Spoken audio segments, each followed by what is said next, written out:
اور آج انشاءاللہ اس جنگی صفین کے بارے میں بات ہوگی۔ ان باتوں کو ٹھیک طور پر سمجھنا ضروری ہے، اس لیے کسی صرف تاریخ کی بات نہیں۔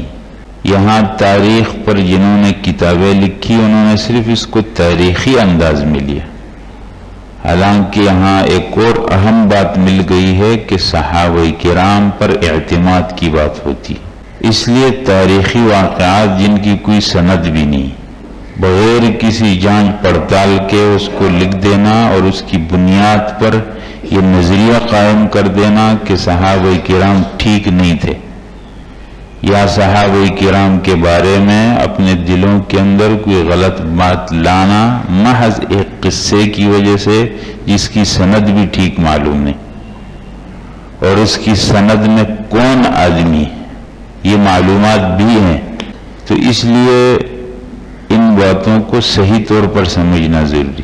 مجھے بعض ساتھیوں نے یہ مشورہ بھی دیا کہ اگر ان واقعات کو بیان نہ کیا جائے تو شاید زیادہ مفید ہوگا، لیکن حضرات میرے خیال میں ان کو اگر ایک سنجیدہ مجلس ہوتی ہے اور لوگ اس کو توجہ سے سنتے ہیں تو بیان ہونا چاہیے، ہر جگہ نہیں۔ بیان اس وجہ سے ہونا چاہیے کہ جو روافض لوگ ہیں وہ ان کو غلط انداز میں بیان کر کے لوگوں کو اپنی بات تقریباً یقینی حد تک منوا دیتے، اور ہمارا اس سے پسپائی اختیار کرنا اور اس کے بیان کرنے سے گھبرانا اس بات کی نشانی ہوتی ہے کہ شاید ہم لوگ غلطی پر، اس لیے حضرات میں یہ بیان کر رہا ہوں، اور بات ایسی بیان ہوگی کہ جو ہمارا عقیدہ ہے، عقیدہ بنتا ہے قرآن کے ٹھوس نصوص سے۔ قرآن کے ٹھوس نصوص کے مقابلے میں تاریخی واقعات کوئی حیثیت نہیں رکھتے، تو اس لیے واقعہ میں بیان کروں۔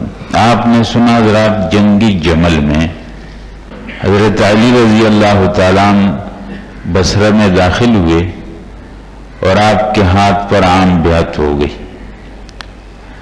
حضرت علی رضی اللہ تعالیٰ نے حضرت عائشہ کو رخصت کیا بہت اعزاز کے ساتھ۔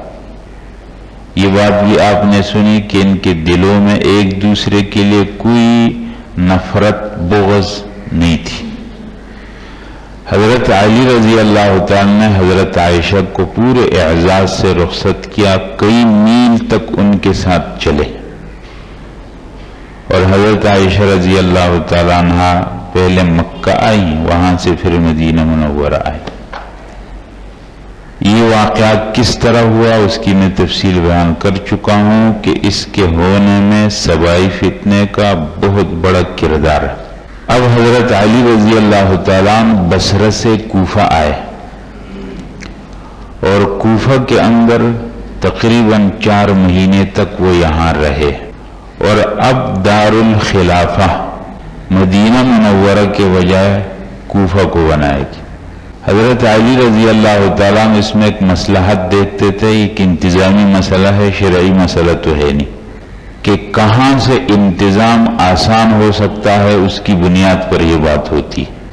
تو حضرت علی رضی اللہ تعالیٰ اس وقت کے حالات کو دیکھ کر یہ مناسب سمجھتے تھے کہ حکومت کا مرکز کوفہ کو بنا دیا۔ ایک بنیاد اس کی یہ بھی تھی کہ حضرت علی رضی اللہ تعالیٰ کے حامی لوگ کوفہ میں زیادہ تھے۔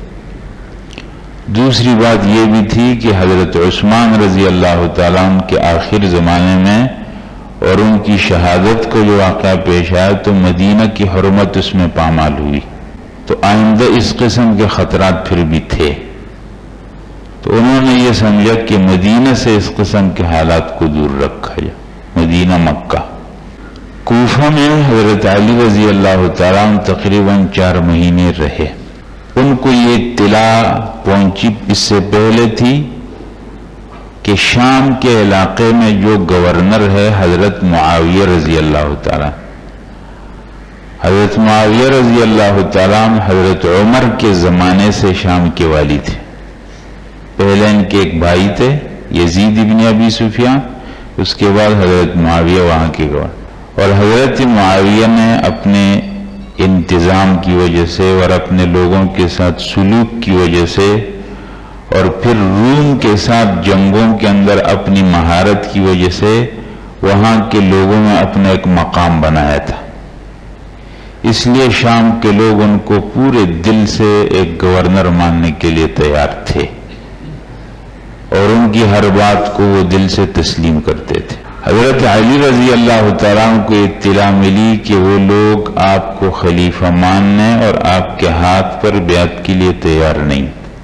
خلیفہ کی یہ ذمہ داری ہے کہ امت میں جوڑ پیدا کرے، توڑ کو ختم کرے، امت کو ایک جگہ جمع کرے، کہیں گڑبڑ ہوتی ہے تو وہاں پہنچ کر اس گڑبڑ کو ختم کرے، کنارہ کش ہو جانا، حالات کو اپنی طرز پر چلنے دینا، یہ خلیفہ نہیں کرتا۔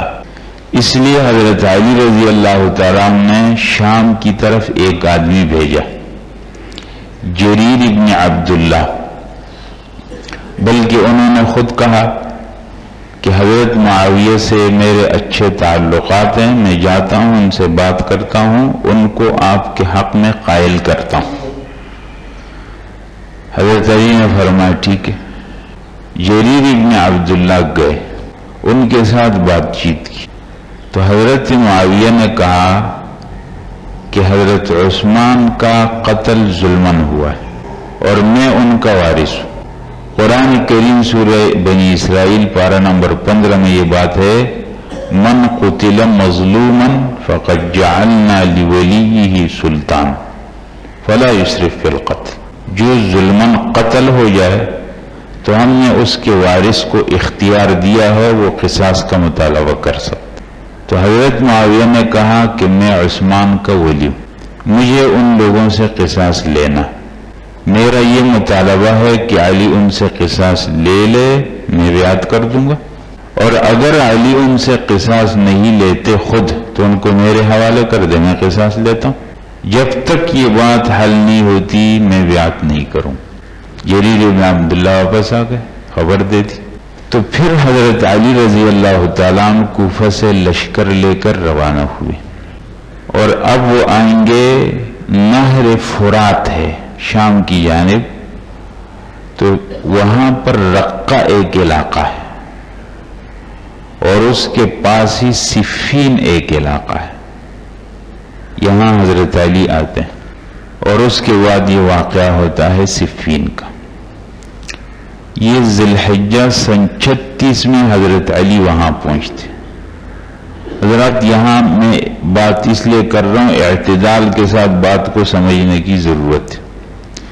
حضرت علی رضی اللہ تعالیٰ عنہ کے سلسلے میں دو لوگ گمراہ ہوئے، ایک رافضی اور ایک ناصبی خارجی بھی ہیں، انشاءاللہ بھی بات ہو جائے گی۔ ایک حضرت علی کی محبت میں گمراہ ہوئے اور ایک حضرت علی کی بغض اور عداوت میں گمراہ ہوئے، اور ہم ان دونوں کو گمراہ سمجھتے ہیں۔ ہم حضرت علی رضی اللہ تعالیٰ عنہ کے دل سے ان کی عقیدت کرتے ہیں اور ہماری محبت عقیدت کے مرکز ہے، اور اسی طرح رسول اللہ صلی اللہ علیہ وسلم کے تمام صحابہ، حضرت معاویہ۔ تو یہ صفین کا جو واقعہ ہوا ہے اس کو جس انداز میں بیان کیا جاتا ہے تو یوں نظر آتا ہے کہ جیسے حضرت معاویہ کو خلافت چاہیے اور یہ قصاص کا مطالبہ انہوں نے ایک اپنی اس بات کو منوانے کے لیے ذریعہ بنا ہے۔ کھل کر یہ نہیں کہہ سکتے تھے کہ مجھے خلیفہ بناؤ، تو بہانے کے طور پر انہوں نے حضرت عثمان کے قصاص کا مطالبہ کیا۔ کتابوں میں کچھ اس انداز میں بات لکھی، حضرات یہ بات غلط ہے۔ ٹھیک بات یہ ہے کہ حضرت معاویہ حضرت علی کی فضیلت کے قائل تھے۔ حضرت معاویہ سے یہ سوال ہوا ہے کیا تم اپنے آپ کو حضرت علی کے برابر سمجھتے ہو؟ انہوں نے فرمایا نہیں، علی مجھ سے افضل، میرا کوئی مطالبہ نہیں، میں صرف حضرت عثمان کے اس ظلم کا بدلہ لینا چاہتا ہوں ان ظالم لوگوں سے جو آج بھی حضرت علی کی صفوں میں شامل گھوم پھر رہے ہیں۔ تو اس معاملے میں حضرت معاویہ کو بالکل ایک اس انداز میں دیکھنا، یہ انداز غلط ہے، اس لیے میں اعتدال سے اس قصے کو بیان کروں گا اور دلائل کے ساتھ انشاءاللہ۔ ایک تو یہ واقعہ ہے جو سن 36 ذی الحجہ سے شروع اور سفر میں 3 مہینے چلا، اور دوسرا پھر اس میں وہی بات آئے گی مشاجرات صحابہ کی کہ صحابہ کرام کے آپس میں اختلافات جنگیں ہوئی ہیں اور بعد کے لوگ پھر اس میں گمراہی کے اندر پڑ گئے، تو اللہ ہم کو گمراہی سے بچائے۔ اس واقعے صفین کو اب بیان کرتے۔ حضرات سب سے پہلی بات تو ہے کہ اس جنگ کے اسباب کیا بنے، دوسری بات یہ ہے کہ یہ جنگ کے حالات کیا ہوئے، جنگ کس طرح ہوئی، اور تیسری بات ہے کہ اس جنگ کا نتیجہ کیا نکلا۔ تین باتیں۔ تو اسباب کے بارے میں دیکھیں، اب آپ دیکھ رہے ہیں حضرت علی رضی اللہ تعالیٰ عنہ یہ جا رہے ہیں شام، صفین کا مقام ہے رقہ کے پاس نہر فرات کے کنارے پر۔ حضرت علی یہاں پہنچ گئے۔ کیوں پہنچے؟ ابھی میں نے بات کی۔ حضرت علی رضی اللہ تعالیٰ عنہ کا یہ مطالبہ تھا کہ معاویہ ایک گورنر ہے، گورنر سے زیادہ ان کی حیثیت نہیں، میں مسلمانوں کا عام خلیفہ ہوں، ان پر میری اطاعت لازم ہے اور میری مخالفت ان کے لیے جائز نہیں۔ جہاں تک بات ہے حضرت عثمان کی قصاص کی تو میں اس کو لوں گا، لیکن ابھی اس کے لیے حالات ٹھیک نہیں، اس کی مثالیں موجود ہیں۔ اس بات کو حضرت عائشہ، حضرت طلحہ، حضرت زبیر نے تسلیم کر لیا تھا۔ جن حالات کو حضرت علی اپنی آنکھوں سے واقعی طور پر مبتلا ہو کر دیکھ رہے تھے، حضرت معاویہ رضی اللہ تعالیٰ ان حالات میں مبتلا نہیں تھے، وہ ایک نظری طور پر دیکھ رہے تھے، حضرت علی اس کو واقعی طور پر دیکھ رہے۔ اس کی دلیل یہ ہے کہ جب بعد میں حضرت معاویہ خلیفہ بنے تو انہوں نے ان قاتلوں کو سب کو نہیں مارا، ان کے ہاتھ میں نہیں آئے وہ سب۔ تو جو مشکلات حضرت علی رضی اللہ تعالیٰ عملی طور پر ان کا سامنا کر رہے تھے، حضرت معاویہ ان سے پورے طور پر واقف نہیں تھے۔ پھر یہ ہے کہ اگر مطالبہ بھی ہوتا ہے قصاص کا تو اس کا قانون ہے، طریقہ ہے، شہادت پیش ہوگی، قاتل متعین کیے جائیں گے۔ یہ کہنا کہ آپ یہاں موجود ہیں قاتل اور ان پر قصاص جاری کی، اس کے لیے کچھ مہلت چاہیے، قاتلوں کو متعین کریں گے تو اس میں کچھ تو فرصت چاہیے۔ پھر یہ ہے کہ حضرت علی رضی اللہ تعالیٰ کی مخالفت گھر میں شروع ہو گئی، اس کی وجہ سے وہ لوگ طاقتور ہو گئے۔ ضروری تھا کہ حضرت علی کو مضبوط کیا جاتا، ان کو کمزور کیا جاتا، ان کو منتشر کیا جاتا۔ حضرت علی نے یہ طریقہ اختیار کیا، اس لیے جیسے خلیفہ بنے تو انہوں نے فوراً اعلان کیا اور ان سبائی لوگوں کو کہا بس آپ کی بات پوری ہو گئی، آپ کے اعتراضات حضرت عثمان پر تھے وہ تو رہے نہیں، آپ لوگوں نے مجھے خلیفہ بنا لیا، آپ کا مطالبہ پورا ہو گیا، اب اپنے علاقوں کو واپس جاؤ۔ لیکن وہ لوگ نہیں گئے، وہ سمجھ رہے تھے کہ حضرت علی کیوں کہہ رہے ہیں، وہ طاقتور تھے ابھی بھی۔ تو حضرت معاویہ کا یہ مطالبہ حضرت علی رضی اللہ عنہ اس کو اس نظر سے دیکھ رہے۔ دوسری طرف حضرت معاویہ کا نظریہ تھا، حضرت معاویہ اس کو دیکھ رہے تھے کہ شام کے لوگوں نے حضرت معاویہ کو کہا تھا کہ ہماری قسم ہے جب تک ہم حضرت عثمان کے خون کا بدلہ نہیں لیں گے، ہم اپنی بیویوں کے پاس نہیں جائیں گے جب تک عثمان کے قاتلوں سے اور ان ظالموں سے بدلہ نہیں لیں گے۔ اور حضرت عثمان کا خون کے اندر رنگین قمیص بھی شام پہنچ چکا تھا اور ایک مطالبہ چل رہا تھا، اور یہ مطالبہ صرف حضرت معاویہ کا نہیں تھا، یہ مصر میں بھی چل رہا تھا۔ مصر میں ایک جماعت یہ مطالبہ کر رہی تھی، بصرہ کے اندر لوگوں کا مطالبہ تھا، کوفہ کے اندر مطالبہ تھا، تو یہ پوری ریاست کے اندر ایک مطالبہ تھا اور جس کے مرکزی کردار اور نمائندہ حضرت معاویہ تھے۔ تو ایک اجتہادی اختلاف تھا دونوں جانب، اس اجتہاد میں حق پر حضرت علی تھے، لیکن بات یہ ہے کہ اجتہاد جو کرے مجتہد تو اس کو غلط اور گمراہ نہیں کہا جاتا، اس کو بھی اجر ملتا ہے۔ حضرت معاویہ رضی اللہ تعالیٰ عنہ، حضرت عائشہ، حضرت زبیر، حضرت طلحہ وہ ایک اجتہادی اختلاف کر رہے تھے، یہ کوئی ایسا مسئلہ نہیں کہ دنیا کا ذاتیات کا مسئلہ تھا۔ تو حضرت معاویہ کی یہ نظر تھی، حضرت علی کی یہ نظر تھی، اب یہ پہنچ گئے۔ اس سے پہلے سفارت بھی ہو گئی، لیکن حضرات پھر وہ بات آتی، یہ دو اختلاف کے اندر بیچ کی راہ پر آنے کے لیے دونوں تیار نہیں، وہ کہتے ہیں کہ پہلے بیعت ہونی چاہیے حضرت علی. حضرت معاویہ کہتے ہیں نا پہلے قصاص ہونا چاہیے. اب بیچ میں جب یہ گئے ہیں سفارت تو حضرات وہی سبائی لوگ اب بھی موجود ہیں. ان کو نظر آ رہا ہے کہ حالات جیسے ہی پرسکون ہو گئے تو ہمارا نمبر ہوگا، اس لیے وہ حالات کو پرسکون ہونے نہیں دے رہے. جب یہ سفارت گئی حضرت جریر کی، یہاں بھی ایک آدمی شامل تھا اور اس نے حضرت معاویہ کو سخت باتیں سنائی کہ تم ان باتوں کی آڑ میں آخر خلیفہ بننا چاہتے، اور حضرت معاویہ کو ان پر غصہ ہے، وہ سفارت ناکام ہو گئی. حضرت علی رضی اللہ تعالیٰ یہاں پہنچ گئے. ذی الحجہ کا مہینہ ہے، سن 36 ہجری کا آخری مہینہ ہے. فرات کے کنارے پر دونوں پہنچے تو ان کے پہنچنے سے پہلے حضرت معاویہ وہاں پہنچے، پانی پر انہوں نے قبضہ کر لیا.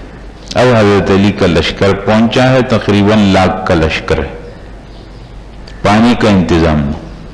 تو حضرت علی رضی اللہ تعالیٰ نے آدمی بھیجا کہ یہ پانی سب کا ہے، پانی بند مت کرو. پھر حضرت معاویہ رضی اللہ تعالیٰ نے حکم کیا کہ پانی چھوڑ دو. پانی کو چھوڑ دیا گیا، دونوں پانی پی رہے. ذی الحجہ کے مہینے میں پھر سفارت ہوئی، یہاں سے لوگ گئے، وہاں سے لوگ آئے، لیکن حضرات وہی سبائی لوگ موجود تھے. وہ ان مذاکرات کو ناکام کر رہے. آخر ذی الحجہ کے مہینے میں یہ پورا مہینہ گزر رہا ہے. یہ معقولی عقل کی باتیں حضرات. اگر یہ ایک دوسرے کے خون کے ایسے پیاسے تھے تو یہ مہینہ کیوں خالی گزر رہا ہے؟ فوراً لڑائی ہونی چاہیے. ایک مہینہ گزر گیا ہے، بس آمنے سامنے جا رہے ہیں، تھوڑی تھوڑی لڑائیاں ہو رہی ہیں، لیکن سب کی چاہت خواہش یہ ہے کہ بات صلح میں ہو جائے. حتیٰ کہ ذی الحجہ کا یہ مہینہ گزر گیا اور محرم کا چاند نظر آ گیا. محرم کا چاند نظر آیا، محرم میں لڑائی جنگ بندی کا اعلان ہو گیا. پورا مہینہ جنگ بند، مذاکرات چلتے. آخر سفر شروع ہو گیا، بات طے نہیں ہو رہی. وہ اپنے مطالبے پر کہ پہلے قصاص ہونا چاہیے، حضرت علی اپنے مطالبے پر کہ پہلے بیعت ہونا. آخر لڑائی شروع ہو گئی. حضرات لڑائی ہوتی دن کو اور صبح کو آپس میں ملتے، رات کو آپس میں ملتے تھے. حتیٰ کہ حضرت ابو ہریرہ کے بارے میں یہ بات آئی کہ وہ کھانا حضرت معاویہ کے ساتھ کھاتے تھے، نماز حضرت علی کے ساتھ پڑھتے تھے، لشکر میں حضرت علی کے ساتھ تھے. تو حضرت معاویہ کے سامنے کہا، لوگوں نے ان سے کہا کہ آپ نماز وہاں پڑھتے ہیں اور ان کی طرف سے لڑتے ہیں اور کھانا ہمارے دسترخوان پر کھاتے ہیں. کہا حق پر وہ ہیں تو اس لیے نماز اور لشکر میں ان کے ہوں، کھانا آپ لوگوں کا اچھا ہے تو ادھر آ جاتا. اور حضرت معاویہ رضی اللہ تعالیٰ یہ سن کر ہنستے تھے. حضرات یہ ذاتیات کی باتیں نہیں ہیں، ورنہ اس قسم کے حالات میں چلتی. ایک مطالبے پر جمع نہیں ہو رہے تھے. حضرت معاویہ رضی اللہ تعالیٰ عنہ کو ایک عیسائی ریاست روم کی طرف سے پیغام دیا ہے کہ ہم نے سنا ہے کہ آپ کا جو نیا خلیفہ منتخب ہوا ہے اس نے آپ کے خلاف لشکر کشی کی لشکر لایا ہے، تو آپ کہو تو ہم آپ کی مدد کو آ جاتے. تو حضرت معاویہ نے اس کو جواب دیا ہے، اے لعین، اور اردو کتابوں میں اس کا ترجمہ وہ رومی کتے، اگر تم نے اس قسم کی ہمت کی تو میں اپنے بھائی کے ساتھ مل جاؤں گا اور اس کے لشکر کا پہلا سپاہی ہوں گا تمہارے خلاف. تو سفر کے مہینے میں تقریباً 1 ہفتے تک اس طرح لڑائی ہوئی. حضرات اس درمیان میں لوگ بھی کافی شہید ہو گئے. تعداد شہداء کی 70,000 آ گئی.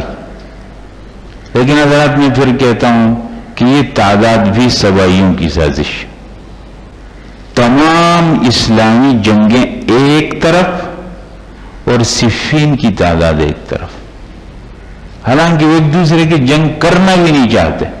اگر جنگ کرنا چاہتے تو 3 مہینے کیوں ایک دوسرے کے سامنے. اس لیے یہ اعلان بھی ہوتا تھا کہ جو بھاگے، جو زخمی ہو جائے اس پر ہاتھ مت اٹھاؤ، صرف ایک دفاعی انداز میں. اور پھر یوں کہنا کہ 70,000 مر گئے، شہید ہو گئے، یہ سمجھ میں نہیں آتی بات. اگرچہ کتابوں میں لکھا یہ کچھ شہداء کی تعداد ہے، اور شہداء بھی حضرات وہ جو ایک حق مسئلے پر تھے، حضرت علی بھی حق پر اور حضرت معاویہ رضی اللہ تعالیٰ عنہ بھی اجتہاد پر تھے، تو ہم ان کے سب باطل نہیں کہتے۔ اس لیے جانبین سے جو اس اجتہادی اختلاف کے اندر وہ ان کو ہم شہید کہتے ہیں، اور جو کسی غلط غرض کے لیے اس کو ہم شہید نہیں کہیں۔ جب خصوصی طور پر ایک تو کچھ لوگ بہت شہید ہوئے، اور پھر اہم بات یہ ہو گئی کہ حضرت عمار شہید ہو گئے۔ حضرت عمار وہ صحابی ہے کہ مسجد نبوی کی جب تعمیر ہو رہی تھی اور صحابہ کرام اینٹیں لا رہے تھے اپنے کندھوں پر، تو حضرت معاویہ 2 اینٹیں لاتے تھے، اور رسول اللہ صلی اللہ علیہ وسلم نے ان کو دیکھا، ان کی مٹی کو جھاڑا اور فرمایا عمار ایک باغی جماعت تجھے قتل کرے گی۔ اس لیے صفین کے معرکے میں لوگوں کی نظر حضرت عمار پر خاص طور پر تھی۔ جیسے ہی حضرت عمار شہید ہوئے بس فوراً سب کے نظریات تبدیل ہو گئے، اور حضرت معاویہ کی طرف سے اعلان ہوا فوراً کہ میزوں پر قرآن اٹھا لو اور یہ اعلان کر دو کہ ہم اور جنگ نہیں کریں گے، اللہ کی کتاب کے مطابق فیصلہ کرو۔ حضرات کتابوں میں یہ لکھا کہ حضرت معاویہ کے لشکر کو شکست ہونے لگی اور وہ بھاگنے لگے، تب انہوں نے یہ انداز اختیار کی۔ یہ بات بھی سمجھ میں نہیں آتی، جو رومیوں سے ٹکر لے رہا ہے اور رومیوں نے اس کے عسکری اور جنگی مہارت کو تسلیم کیا ہے، اتنی بڑی طاقت کو، اور وہاں شکست اس کو اور یہ بھاگ رہا۔ اصل بات یہ ہوئی تھی، حضرت معاویہ کی شہادت نے یہ سارے حالات کو بدل دیا تھا۔ قرآن اٹھائے، اور قرآن جمل میں بھی اٹھایا گیا تھا۔ اب دونوں راضی ہو گئے۔ اب حضرت معاویہ اپنا مطالبہ چھوڑ گیا کہ بس اللہ کی کتاب پر فیصلہ کر، ورنہ مزید نقصان ہوگا۔ مسلمانوں کے پڑوس میں روم اور فارس کے لوگ آج بھی موجود، اگر مسلمان لوگ ایک دوسرے کو اس طرح مار دیں گے تو وہ لوگ طاقتور ہو جائیں گے۔ تو بس ٹھیک ہے، میں اپنے مطالبے سے دستبردار ہوتا ہوں، اللہ کی کتاب جو فیصلہ کرے ہوگا۔ حضرت علی نے یہ بھی کہا کہ نہیں، اب اس کا فیصلہ ہونا چاہیے اس جنگ کا، لیکن یہاں پھر وہ سوائی لوگوں نے کہا نہیں، اللہ کی کتاب آ گئی بیچ میں، بس اب جنگ بند ہونا چاہیے۔ حضرت علی نے کہا نہیں، جنگ کو جاری رکھو، فیصلہ ہو جائے، جس طرح جنگ جمل میں فیصلہ ہو گیا ختم۔ انہوں نے کہا اگر آپ جنگ بند نہیں کرتے تو ہم آپ کو عثمان کی طرح قتل کر دیں۔ تو حضرت علی راضی ہو گئے۔ اب حضرت علی نے اپنا مطالبہ چھوڑ دیا۔ صلح تو ایسے ہی ہوتی ہے نا حضرات، کہ اپنا مطالبہ چھوڑ دیں۔ حضرت علی کا مطالبہ تھا کہ بغیر بیعت کے بات نہیں ہوگی۔ حضرت معاویہ کا مطالبہ تھا کہ بغیر قصاص کے بات نہیں ہوگی۔ اب دونوں آ گئے بیچ میں کہ بس اللہ کی کتاب کے مطابق فیصلہ کرو۔ بس یہ بات ہوئی، یہاں جنگ رک گئی، اسی اللہ کی کتاب کے مطابق فیصلے پر جنگ ختم ہو گئی اور دونوں واپس ہو گئے۔ حضرت علی رضی اللہ تعالیٰ عنہ کی نماز جنازہ پڑھائی جو شہید ہوئے تھے، اور یہاں سے لوگ واپس ہو گئے۔ اب کچھ فیصل لوگ بنائے گئے۔ حضرت علی رضی اللہ تعالیٰ عنہ کی طرف سے ابو موسیٰ اشعری کو حکم بنائے گی، اور حضرت معاویہ کی طرف سے حضرت عمرو بن العاص کو، کہ یہ دونوں فیصلہ کرتے۔ آئندہ کی تاریخ طے ہو گئی۔ یہ سفر کا واقعہ ہے۔ رمضان کے اندر ایک جگہ مقرر ہو گئی، دومت الجندل، شام کے بارڈر پر، وہاں پر فیصلہ ہوگا۔ وہ تحکیم کا واقعہ ہے، تو یہاں تک یہ صفین کا واقعہ ہو۔ اب حضرات آخری بات میں کرتا ہوں، صحابہ کرام کے درمیان جنگیں ہوئی ہیں، اور خاص طور پر یہ جنگ حضرت علی اور حضرت معاویہ، لیکن ان کے دل ایک دوسرے کے لیے صاف۔